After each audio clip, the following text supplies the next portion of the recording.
Ou então, como você falou, você tenta transformar a pessoa e você perde o encanto por aquela pessoa. Exatamente.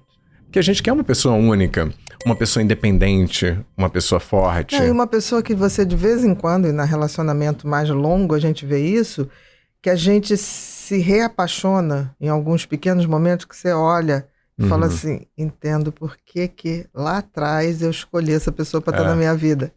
Né? Porque verdade. a gente vai com hábito, né? Com costume, você vai deixando de ver sutilezas, mas de vez em quando você para e olha e fala assim, por isso que eu tô com ele, né?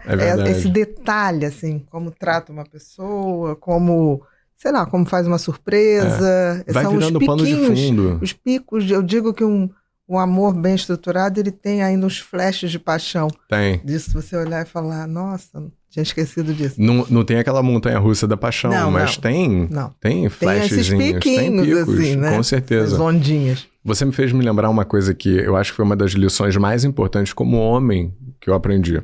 Que no meu casamento, eu entrei numa zona de conforto absurda.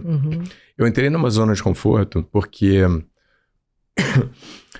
eu era muito inseguro. Minha autoestima estava lá no chão, acreditava que eu não era capaz de chegar onde eu gostaria de chegar profissionalmente. E eu entrei numa zona de conforto. A minha mulher era uma pessoa muito, assim, controladora, no sentido que tinha que ser do jeito dela as coisas e tal. Eu batia de frente até que eu comecei a ceder, né, entrar numa zona de conforto. Ela perdeu a admiração por mim, e era notável isso, notável. E quando eu me separei, eu entrei num outro relacionamento, foi quase que instintivo eu voltar para uma zona de conforto de novo. Sabe aquele cara que, decide você, sabe? Vamos para tal lugar, tanto faz. Isso é um reflexo muito do que você tinha vivenciado. Do que eu tinha vivenciado. E eu, na hora, acendeu uma luz, eu falei, eu nunca mais vou ser esse cara. Eu nunca mais, porque é uma cadeia, um efeito dominó. Quando você começa a se acomodar e passar as funções, por exemplo, para a mulher, isso só vai aumentando com o tempo. E ela vai assumindo esses papéis e depois você entra numa posição de passividade absoluta, onde você não faz absolutamente nada, e ela perde a admiração por você. Com certeza. Então, hoje em dia, por exemplo, a minha namorada vai lá em casa. A gente já tá namorando há um bom tempo. Né? Tem o quê? Uns 6 meses, mais ou menos, que a gente tá junto. Namorando há pouco tempo, mas junto há uns 6 meses.